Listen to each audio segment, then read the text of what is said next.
All right. Good morning. My name is Karen. My shop is Inspiration Planning, and this is our first video for our channel. So if you like it, please hit that thumbs up and please hit subscribe, and I'll make sure to make more videos like this. Okay, so today we're going to start out with a monthly budget. We're going to talk about what a budget is, and then I'm going to introduce our budget sample. All right, what is a budget? A budget is a list of where your money's going to come from. It's from the time that your money gets into your bank account to the time that your money leaves your bank account. You want to have a category for everywhere that you want your money to be. And you want it to be a zero-based budget. Zero-based budget, it means your income minus your expenses is going to give you a zero. And so all of your money is going to be accounted for. All right. Our budget sample, this is our budget sample. We have it available. It's free on our website, inspirationplanning.com.co. It's basically there for if you want to try out our budget sample before buying our budget planner.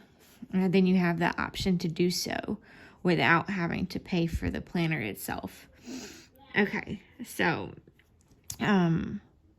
let's start with the balance. Okay, so all of these numbers that are on here, these are steps. First, you want to complete your income, then you want to complete your fixed expenses, your variable expenses, your debt, and then your savings.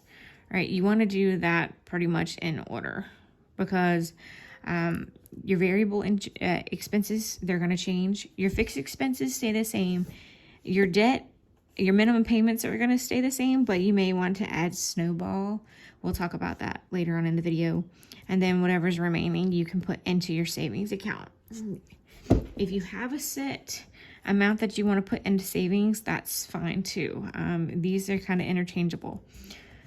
Okay, so your starting balance is any money that you're rolling over from last month into this month. Okay, so I'm just for the sake of expenses and for this example, we're going to put zero as our starting balance. Okay, so there are three places here for your income. For my income and my family's income in this example, we're going to put my husband's income, we're going to use my income, and then we're going to have a catch-all kind of other area for income that we're just going to name other. All right, so my husband's income is $368,688.45. My income is $1,270.20. And then our other, this month we have $37.44 that we have that we had for income. So all of this added up is it is, I read that wrong.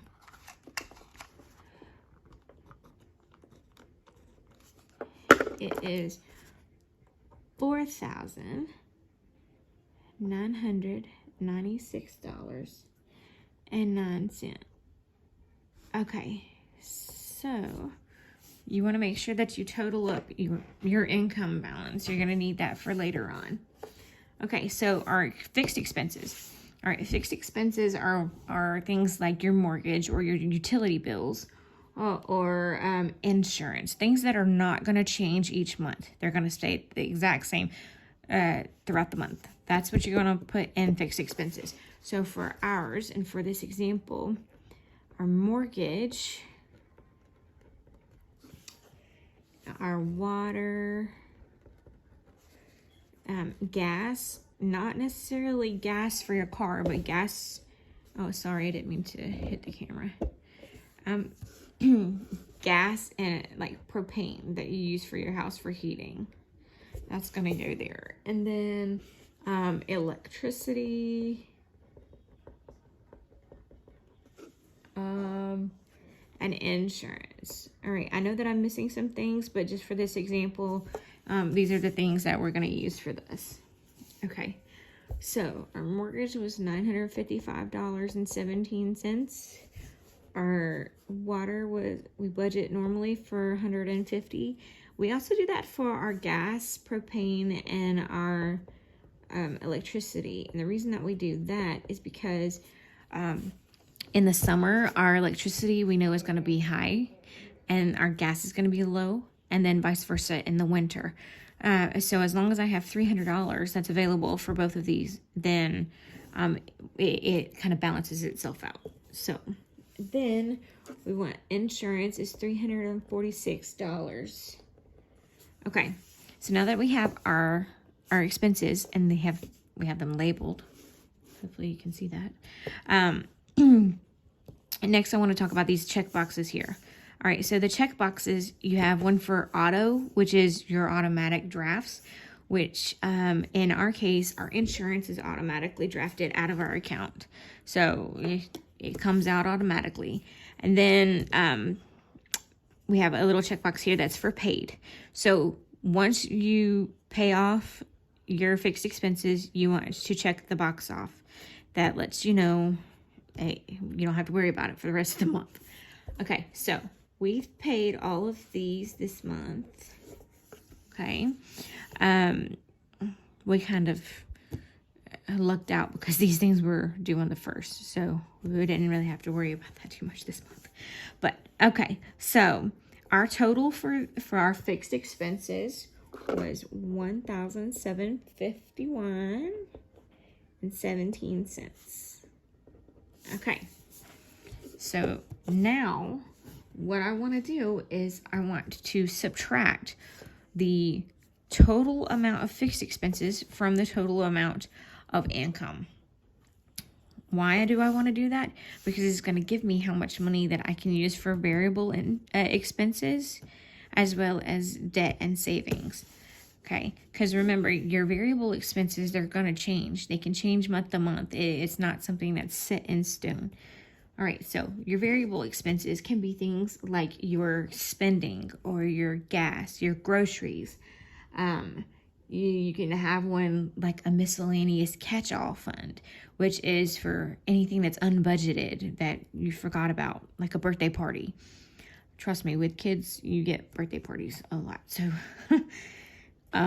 it gives you something that you can get other kids' birthday gifts from without having to worry about going into your savings.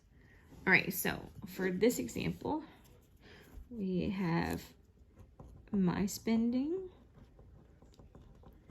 my husband's spending, we have gas. Remember, this is gas for your car, and then groceries, and we have our miscellaneous.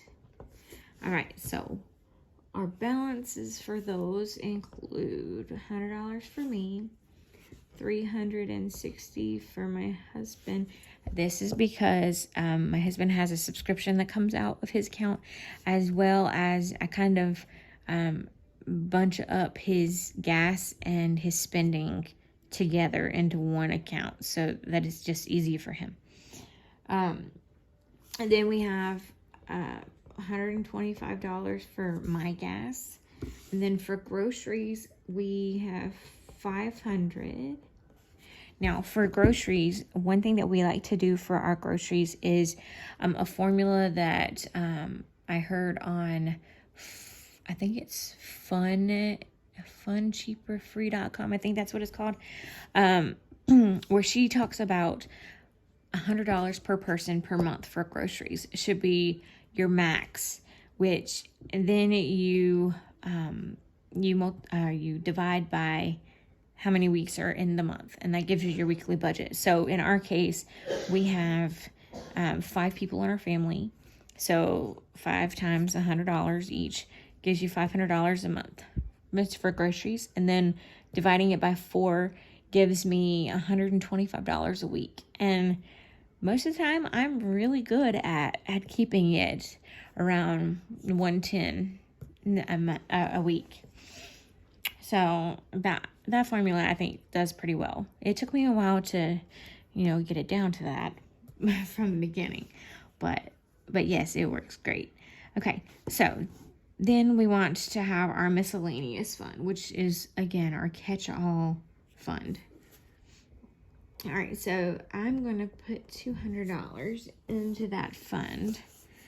Most of the time we end up putting our repairs, like house repairs, if we want to do paint or something, that's in our fund too, or miscellaneous. But, okay, so our total is $12.85. All right. So now I want to, again, look at my budget. I want to subtract our fixed expenses and our variable expenses from our income. Okay, so that makes sure that I'm still on budget. Okay, and I do this for each category as I'm going along. I don't wait till the last minute, because if I do, then what happens if I'm over budget somewhere? Then I have to go back and I have to change every single thing instead of just what's in my category that I may have messed up on. Okay, so next I want to go to debt. We have 3 debt. I'm gonna leave these as loan 1, 2, and 3. We don't have any credit cards, thank the Lord above. However, these are significant in my opinion. All right, so loan number 1, loan number 2, loan number 3. All right, so our start balance for loan number 1 is around $23,000. Okay, our minimum payment is $398. Our percentage rate is 7.5%. Now, it's important to remember what the percentage rate is and to write it down. I'll tell you in a minute why. Okay, so loan number 2 is our loan that we're trying to pay off right now. Okay, so it's $12,595. Our minimum payment is $425.58. And our interest rate is 8.75%. All right, and then for loan 3, it's $20,000. And our minimum payment is $251.06. And our interest rate is 7%. Okay, so the reason that we have this interest rate here is because there are 2 different methods that you can use to paying off your debt. You can use what's called the avalanche method, which is looking at the highest percentage first and paying it off. And then once that is paid off, then you roll that money that you were paying originally over to the next loan. That's the highest interest rate, and then so on and so on. Or you can do it as what they call the snowball method. The snowball method is taking the smallest amount that you owe. In our case, it would still be the same, which is the $12,595 for us. You pay it off, and then once we're done paying that off, then we go to the next smallest bill, pay it off, and then so on and so on. That's basically giving you momentum. It's giving you motivation to say, hey, I've already paid this off. Let's try to pay off the next one, kind of thing. Okay, so I'm going to leave this snowball area blank for now. Okay, I'm going to come back to it. Why? Because I need to find out exactly what I can put as my snowball payment. What? I almost forgot. I need to total these out. Okay, so our minimum payment totals is $1,074.64. Okay, so now remember we're subtracting this.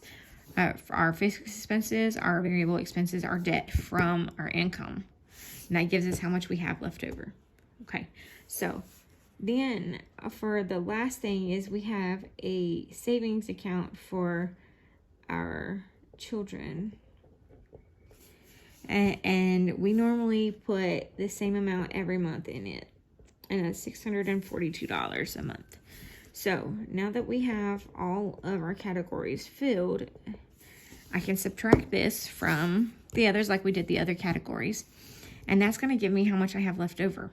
Remember, we want a zero-based budget. That's the most important thing. All of the money's got to be accounted for.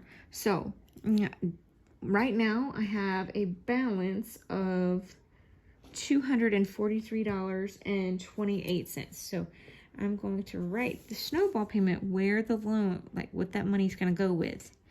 All right, so $243.28. Okay, and then I'm going to total it out right here. So $243.28. Okay, another important thing to do is never try to put a snowball on all of your debt at the same time. Always pick one account to throw all the money towards. And then once that's paid off, then you can put it towards the other areas. But never try to add a little bit of money to each account, because it'll take you forever to pay it off. I've been there. We've tried that and it didn't work. Okay, so now I want to see exactly how much my total debt is. Okay, so if I add all of this together, then I'm just going to put it over here at the bottom on, so that's $1,317.92. Okay, so my total debt, is this $1,317.92. I can't read my handwriting. Okay, so to make sure that I have everything in a zero budget, this is just me. You don't have to do this, but I want to make sure that I've totaled everything correctly. So I'm going to write the formula on the side here. So $4,996.09 minus the $1,751.17 minus the $1,285 minus the $1,317.92 minus the $642. All right, and that equals 0. I calculated that up, made sure. Okay, so then we have our budget for the week, for the month. Now remember, this is not going to be the same exact totals that you have for your for each category. Okay, this is just the budget, right? In our monthly budget, in our budget planner, there are other areas. We include the monthly budget, the overview. We include, which is the budget itself. That's what we're estimating. That's what we're thinking that it's going to be. And then we have our expenses trackers, which are kind of like a checkbook.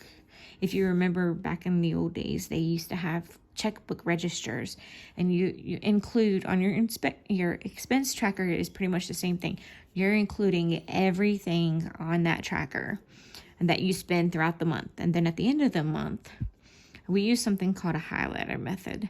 So we're highlighting all the categories so that when we go to add up everything at the end of the month, we can look at the certain colors and add up those certain colors.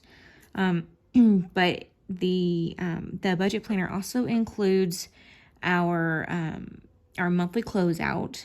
It looks like a sheet similar, but it shows you the budgeted amount, the amount you actually paid, and then the difference and the percentage of like compared to the rest of it. If you want to do like a pie chart or something, you could do it with the percentages.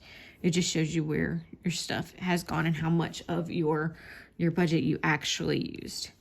Okay, so then we also have a debt tracker. So if you only have, like here, it only has three places to put your debt payments. However, on the debt tracker, it is an entire page that you can list all of your debt more in detail about what you like, what you have, what you're paying off, etc.